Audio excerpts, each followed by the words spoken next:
Salve, salve galera! Vamos falar hoje sobre bicarbonato de sódio. Muita gente tem dúvidas quando eu falo sobre a utilização de bicarbonato de sódio como um recurso ergogênico, principalmente para indivíduos que apresentam muito acidose muscular, né? Então vamos entender como é que um produto barato como este consegue aumentar seu desempenho no treino.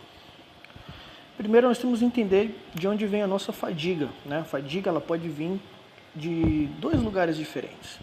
Primeiro, a fadiga central, né, que é a redução da capacidade do sistema nervoso central, aliviar o músculo voluntariamente.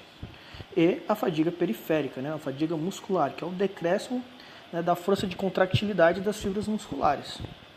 Então nós temos aqui a junção neuromuscular, né, que faz as inervações das fibras do tipo 2, você está utilizando essas fibras por mais tempo. Você tenta aumentar o potencial de ação dela, mas só que você vai depletar a acetilcolina, né, um neurotransmissor. Pode contribuir para a sua fadiga periférica. E a fibra muscular, né, ela pode vir, a queda do desempenho dela, né, pelo metabolismo de ATP, né, e ações de redução, porque você precisa de energia para que você tenha a contração da musculatura. A miosina precisa se movimentar. Então, conforme você vai quebrando o ATP, né, começando ali no glicogênio muscular, em algum tipo de carboidrato, você aumenta a concentração de lactato e prótons de hidrogênio, que são ligados diretamente à redução, né, do seu desempenho, ligados à fadiga. O seu pH sanguíneo cai. Ou seja, você tem que normalizar todo esse mecanismo para que seu desempenho continue, né, a permanecer por mais tempo. Então, qual que seria, basicamente, né, a nossa forma de produção de energia? Começa com o glicogênio. Quanto mais você utiliza energia, mais rapidamente você utiliza essa energia, você vai utilizar uma glicose anaeróbica, né, glicólise anaeróbica. E no final vai formar, né, como eu falei para vocês, lactato, né, junto com prótons de hidrogênio. Por que acaba em lactato? Porque na forma ionizada, né, dele, no pH sanguíneo, realmente acaba no ácido lático, mas pelo pH sanguíneo ele vai estar lá na forma ionizada dele, que é no caso o lactato. Então a gente tem aqui, né, o mecanismo mais rapidamente de produzir ATP, fazendo com que a miosina possa exercer sua função, e gera muito menos ATP do que uma fórmula convencional, né, ali pelo ciclo de Krebs, por exemplo. E aqui a gente tem, né, o que a Sociedade Internacional de Esportes e Nutrição acaba dizendo, né, International Society of Sport and Nutrition, sobre bicarbonato de sódio, um recurso ergogênico muito antigo, muito bem utilizado, mas recentemente tem sido bastante esquecido. Qual a visão geral? O bicarbonato de sódio tem a capacidade de aumentar a performance em treinos de alta intensidade devido aos seus efeitos tamponantes. É como eu falei para vocês, o pH tende a cair, né, e você precisa mandar embora esse lactato e o próton de hidrogênio, né, pelos mecanismos de Symporter 1, Symporter 4, você vai jogar isso para fora da célula. Só que isso vai aumentar a sua fadiga. E aí que entra o bicarbonato de sódio. O mecanismo atua como um tamponante, ajudando a regulação do pH intracelular e aumentando o pH extracelular e concentrações de bicarbonato de sódio. O gradiente de pH entre o meio externo e interno, aumentando o efluxo de prótons de hidrogênio e lactato via transportadores Symporters. Protocolo, qual que é geralmente aí utilizado e que é o recomendado aqui, né, pelo artigo? 3 gramas de bicarbonato de sódio, tomados entre 30 e 90 minutos antes da atividade física, ou 5 gramas, 2 vezes ao dia, né, para provas específicas. Por exemplo, alguém vai correr, vai ter uma prova de resistência daqui a 5 dias, já pode começar a suplementar o bicarbonato. Quais são as estratégias de consumo? Geralmente a galera tende a reclamar, né, de desconfortos gastrointestinais. Então, para que você não tenha esse efeito, né, recomendo isso aqui, a coingestão do bicarbonato com carboidratos, até 1,5 gramas de carboidrato por quilo, tá bom? Ou então, encapsulado, mais para frente falo para vocês a dosagem.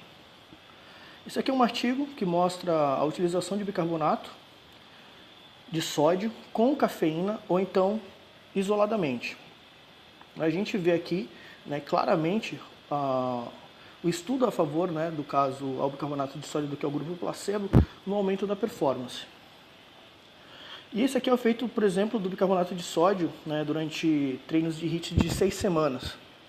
A gente vê, né, basicamente aqui no estudo, uma performance muito melhor nas pessoas suplementadas com bicarbonato, até mesmo porque você está equilibrando o bicarbonato de sódio, pH extracelular com pH intracelular, e você consegue com isso, né, fazer com que a depuração desse ácido lático seja muito mais rápida.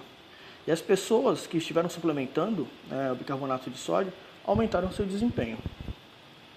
Qual foi a dose do estudo? 2 gramas por quilo de bicarbonato de sódio. Esse aqui é um estudo também, né, muito interessante, mostrando a utilização de bicarbonato de sódio em cápsulas ultra resistentes, né, para não ser feita ali a quebra, né, a liberação dela no estômago, mas sim a absorção diretamente no intestino. Como vocês podem ver aqui, né, o grupo controle, a solução de bicarbonato de sódio com algum tipo de líquido aquoso e a cápsula, né, de liberação gradual. Essa liberação gradual tendeu a aumentar a performance a partir dos mais ou menos ali 80 minutos, 90 minutos, a favor de quem estava usando encapsulado, e também melhorou muito a performance, até um pouco mais rápida no início, né, devido ao tipo de ingestão que foi líquida, para o grupo que ingeriu ela com alguma solução aquosa. Mas, como vocês podem ver, logo depois ali, quando começou em torno de 90 minutos, esse desempenho foi menor. Ou seja, quem suplementou bicarbonato teve muito mais desempenho em relação a quem não suplementou nada, por exemplo, o grupo controle. E qual que foi a dose? Entre 200 e 300 miligramas por quilo. Isso porque é encapsulado. Ou seja, encapsulado ele não vai passar ali pela acidez estomacal. Quando isso acontece, você perde também uma boa quantidade de bicarbonato. Por isso que as dosagens em pó são recomendadas ali em torno de 2 gramas por quilo, 3 gramas por quilo. Eu já vi dosagens até de 5 gramas. Então, quais são as estratégias de recomendação para o consumo de bicarbonato? Em pó, entre 0,2 e 0,3 gramas por quilo, 60 a 90 minutos antes da atividade física.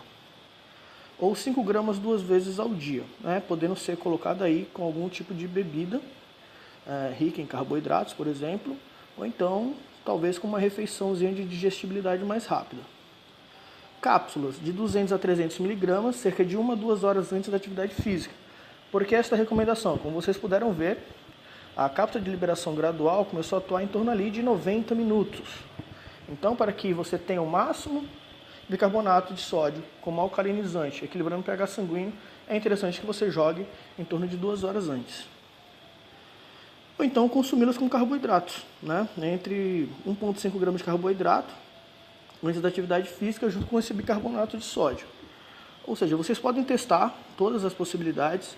Alguns dos meus seguidores perguntaram qual que seria a quantidade certa. O pessoal que tem sentido ali um desconforto gastrointestinal, consumindo 0,2, 0,3, eu já auxiliei a eles que encapsulassem. Encapsula e vai vendo a dose que vai melhor atender a sua necessidade. Lembrando, obedeça esses tempos, ok? Obrigado aí mais